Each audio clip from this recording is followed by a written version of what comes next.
asalaamaaleykum yéen mbokk internet yi nga xamante ni yéen a baaxoo di siiw seen chaîne Lion SN tey nag ñuy dikk ak yéen ci xibaar bu yees ñeel kii di Ousmane Sonko moom njiital Pastef rek gannaaw tey bi nga xamante ni président Embalo bu Guinée Bissau daal na koy invité foofee ca dëkkam ngir rek ñu daal di am li nga xamante ne moo ay waxtaan jëmee lu jëm ci Sénégal waaye it lu jëm ci Guinée Bissau moom Ousmane Sonko nag nee na daal dinay bég lool ci invitation bi ko président Embalo defal ngir mu mën a waxtaan ak moom. ndax président Embalo kat dafa nekk ki nga xamante ne président la bu bokk ci CEDEAO looloo tax nag Ousmane Sonko gën a sawar waxtaan ak kii di président Embalo ñu fàttali ne nag président Embalo bokk na ci jeune président africain yi nga xamante ne dañuy dund li ne panafricanisme waaye it dañuy nekk ñi nga xamante ne ay souverainiste lañ maanaam dañuy taxawal seen réew di jëmmal seen réew waaye di xeex lépp lu jëm ci wàllu colonialisme wala bokk néocolonialisme looloo taxoon kii di Ousmane Sonko daal di fay dem waaye xamle na it ñoom gën nañu am ay waxtaan yu xóot a xóot ci situation politique réewu Sénégal waaye it bu Guinée Bissau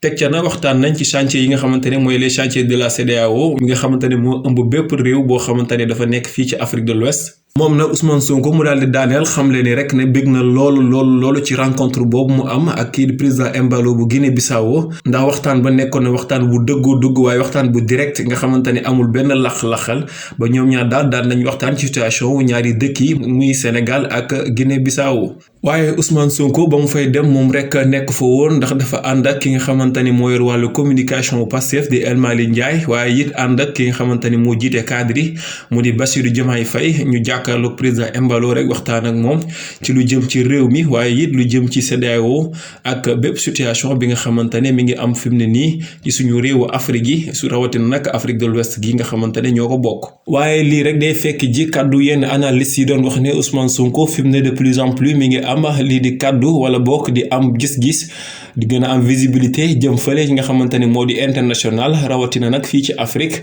ak réew yu ñu wër ndax kii di président Guinée Bissau bii di Embalo moom dafa wuute ak gis-gis ak président yu bëree bëri ndax dafa dàq lu mel ni ay troisième mandat ak di continuer rek di toog ci pouvoir moom da ko doon dénoncer muy mel ni rek day kon daal di fekk si kii di Ousmane Sonko ci li nga xamante ni mooy wàllum gis-gis yi ñu am rek ci wàllu politique ndax moom Embalo dafa gëm ne président africain waratuñoo toog ci pouvoir rek jëmale bete kebe te woo wàcc waaye jàpp na ni bu ñu toogee lu tollu ñaari mandat rek dañoo war a wàcc